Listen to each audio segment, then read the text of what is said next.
एक गांव में एक औरत का कोई बच्चा नहीं था। वह औरत गांव के मुखिया की पत्नी थी। उसकी शादी को काफी समय हो गया था। सब लोग उसे बांझ कहा करते थे। सारे गांव वाले उसका मुंह भी नहीं देखना चाहते। कहते थे कि इसका मुंह देख लिया तो पूरा दिन बेकार चला जाएगा। पर मुखिया की पत्नी थी, इसलिए लोग थोड़ी बहुत बातचीत कर लिया करते थे। एक दिन गांव में एक फकीर बाबा भिक्षा मांगते हुए आ पहुंचता है तो वह बातों ही बातों में उसका हाथ देखने लग जाता है और कहता है, आपको बच्चा नहीं है ना? वह बोली, आपको कैसे पता चला? हम हस्तरेखा में निपुण है और हाथ देखकर ये बता सकते हैं कि क्या होने वाला है, क्या होगा। अच्छा, तो यह बताओ कि मेरे बच्चा कब होगा? आपको भगवान ने बच्चा तो नहीं दिया, पर मैं एक रास्ता बताता हूँ। वह सुनो, अमावस्या की रात को किसी एक ऐसे लड़के की बलि पीपल के पेड़ के नीचे दो जो अपने माँ बाप का एकलौता पुत्र हो, और उसके खून से अपने बाल धोना। फिर कहना, ये प्यासी आत्माओं, ये बलि मेरी तरफ से स्वीकार करो और मुझे एक पुत्र दे दो। एक लोटे में उस कुएं का पानी भरकर उसमें उसके शरीर के खून की 2 बूंद मिलाकर खुद पी लेना और उस लड़के के सिर के बाल को अपनी साड़ी की गांठ में बांधे रखना, तो तुम्हें अवश्य एक पुत्र पैदा होगा। उस दिन के ठीक 3 दिन बाद अमावस्या थी। उसने अपने देवरानी की लड़के की बलि दे दी और खून की 2 बूंदें पानी में मिलाकर खुद पी लिया और उस सिर के कुछ बाल को काटकर अपनी गांठ में बांध लिया और बिना पीछे मुड़े अपने घर आ गई। सुबह गांव वालों को पता चला कि मुखिया के भाई के बेटे को किसी ने मार के वहां फेंक रखा है। जब यह बात मुखिया और उसके भाई ने सुनी तो वह नंगे पैर दौड़ पड़े। धीरे धीरे सारा गांव इकट्ठा हो गया। उस लड़के की माँ का रो रो बुरा हाल हो गया था। तब किसी व्यक्ति ने हिम्मत जुटाकर उसके सिर को धड़ से जोड़ा और उसे नदी में बहाने की सलाह दी। वैसा ही किया। लोगों ने उस लाश को पानी में बहा दिया। सब लोग यही कह रहे थे, किसने किया, ये सब कैसे हुआ? सब लोगों के लिए यह घटना चिंता का विषय बन गई थी। जब मुखिया घर पहुंचा तो क्या देखता है कि उसकी पत्नी तो पकवान बना रही थी। वह बड़ी खुश नजर आ रही थी। मुखिया ने क्रोध में कहा, क्या तुम्हें इस बात का बिल्कुल भी दुख नहीं है कि हमारे भाई का बेटा मर गया है? वह पहले ऐसी नजरों से देखी जैसे कि उसे मार ही डालेगी। फिर कहने लगी, लड़का उसका मरा है, मेरा नहीं, मैं क्यों शोक मनाऊं? तुम पागल हो। तुम्हें तो खुश होना चाहिए कि अब तुम्हारा भी एक पुत्र आने वाला है और यह जानकर और खुशी होगी कि वह इस जायदाद का अकेला वारिस होगा। मुखिया से रहा नहीं गया और उसे जान से मारने के लिए तलवार उठाने चला गया।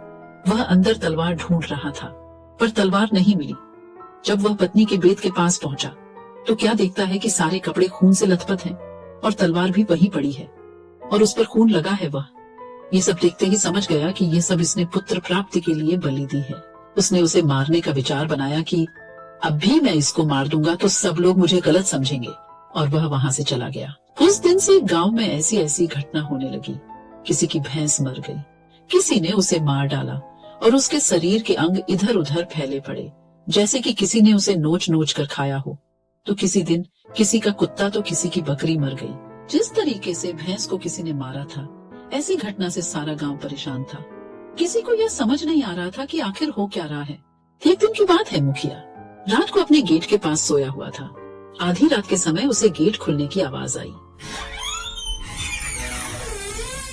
वह जाग गया। उसने देखा कि एक औरत बाल फिकरे हुए आधी रात को बाहर चली जा रही। भादों की काली रात थी। चारों तरफ से आवाजें आ रही थी। कहीं शियार तो कहीं कुत्ते भौंकते ऐसा लग रहा था। उसी की जैसे यह रात जाने क्या कयामत ढाएगी। अचानक उसे एक गाय के बछड़े के रंभाने की आवाज आई। वह समझ गया हो न हो यही सारे गांव की बर्बादी का कारण है।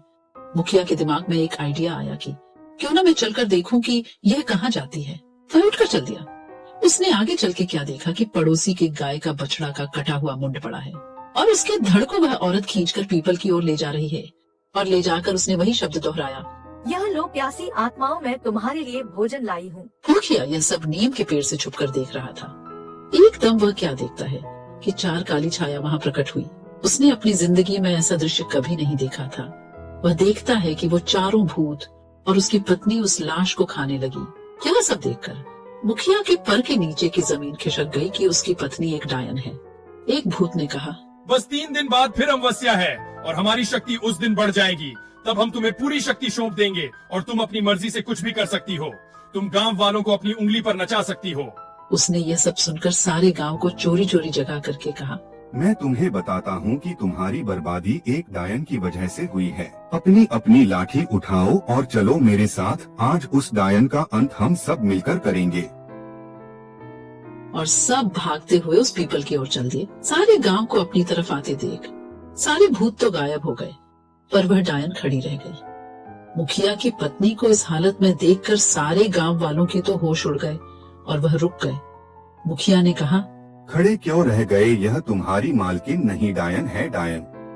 और यह बोलते हुए सब उसे लाठियों से मारने लगे।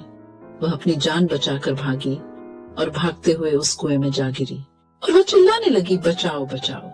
सारे गांव ने कहा, इसे सजा अपने आप मिलेगी, लटकी रहने दो इसे। वह चीखती रही, चिल्लाती रही, मुझे ऊपर निकालो, मुझे पानी पिलाओ।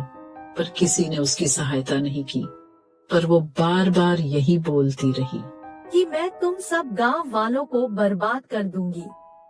एक एक को मैंने पानी के लिए नहीं तरसाया तो मेरा नाम भी काली डायन नहीं। यही नाम दिया है तुमने मुझे, मैं तुम्हें छोड़ूंगी नहीं।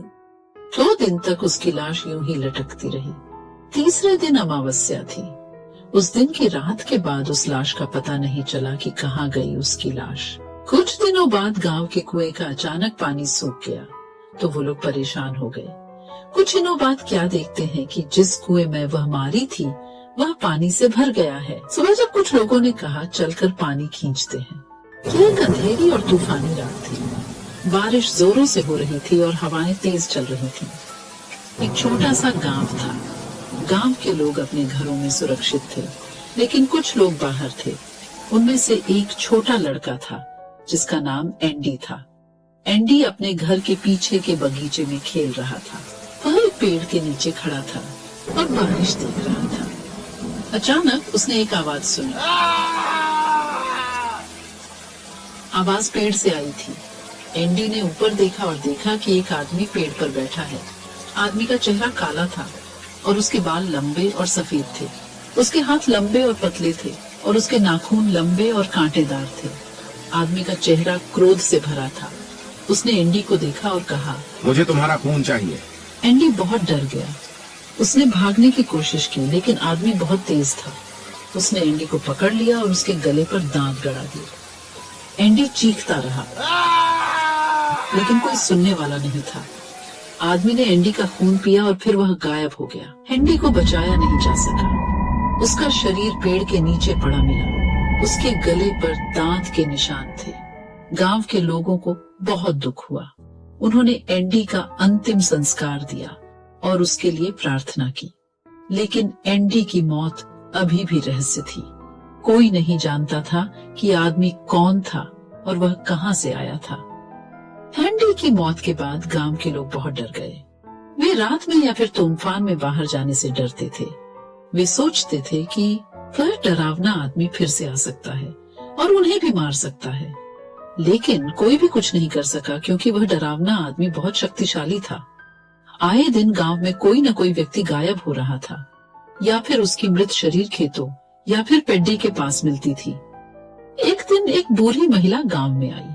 उसने गांव के लोगों को बताया कि मैं एक जादूगर हूँ। मैं उस डरावने आदमी को ढूंढ सकती हूँ और उसे मार सकती हूँ। गांव के लोग बहुत खुश हुए। उन्होंने बुजुर्ग महिला से मदद करने के लिए कहा। बुजुर्ग महिला ने उस पेड़ के पास जाकर संस्कृत में मंत्र पढ़ा।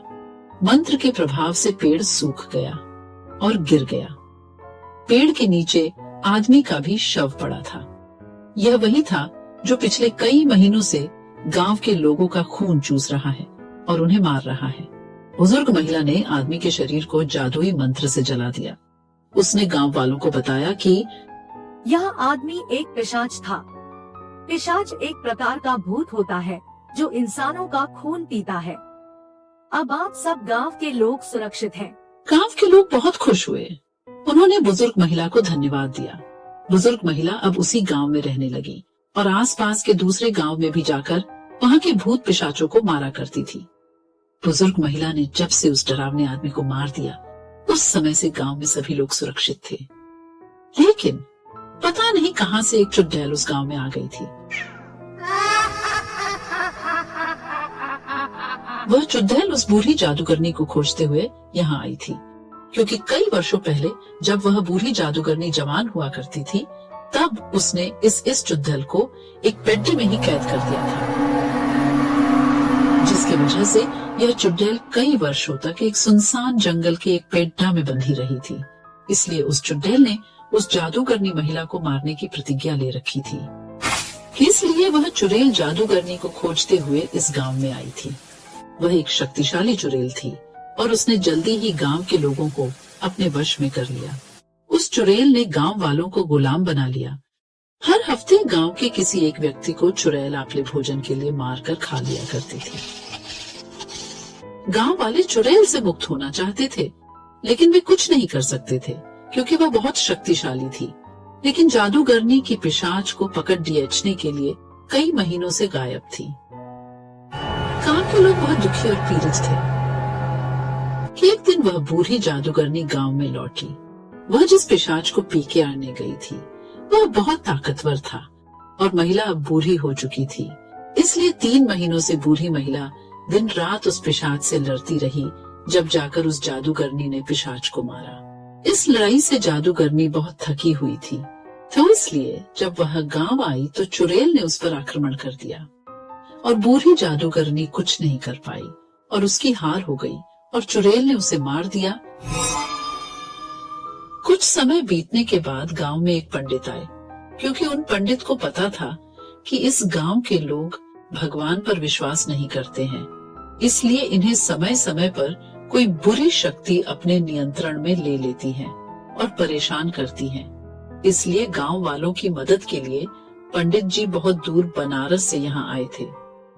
पंडित जी ने जैसे ही गांव में कदम रखा, चुड़ैल को डर लगने लगा, उसकी शक्तियां कमजोर होने लगी। पंडित जी गांव के चौपाल में पहुंचकर सभी गांव वालों को एकत्रित किया और उन्हें बताया कि मैं पूरे गांव को हमेशा के लिए भूत प्रेत और चुड़ैलों से मुक्त कर देंगे। गांव वालों ने इसका उपाय पूछा तो पंडित जी ने बताया कि यहाँ से 1 किलोमीटर की दूरी में एक हनुमान जी का मंदिर बनाओ और वहाँ सुबह शाम आरती और धूप दीप करो। इसके अलावा जब भी तुम्हें लगे कि चुड़ैल तुम्हारे आसपास हैं, तो हनुमान चालीसा पढ़ो, वह तुम्हें छू भी नहीं पाएगी। चुड़ैल पंडित को मारना चाहती थी, लेकिन वह कुछ भी नहीं कर पा रही थी। तभी पंडित जी ने बहुत तेजी से शंख को बजाया और शंख की आवाज सुनते ही उस चुड़ैल की शक्तियां कुछ समय के लिए गायब हो गई। वह जल्दी से वहां से उड़कर दूर जंगल में चली गई। गांव के लोगों ने वैसा ही किया जैसा कि पंडित जी ने कहा था। गांव के लोग अब पूजा पाठ करने लगे थे, जिसकी वजह से वह चुड़ैल कभी भी गांव में नहीं आ पाई। वह जंगल में ही रहकर अपने शिकार को खोजा करती थी। लेकिन जब भी गांव वाले जंगल जाया करते थे तो वह हनुमान चालीसा का पाठ करते हुए जंगल जाते थे। इसलिए चुड़ैल को जब हनुमान चालीसा के बोल सुनाई देते तो वह वहां से उड़कर दूर चली जाती थी।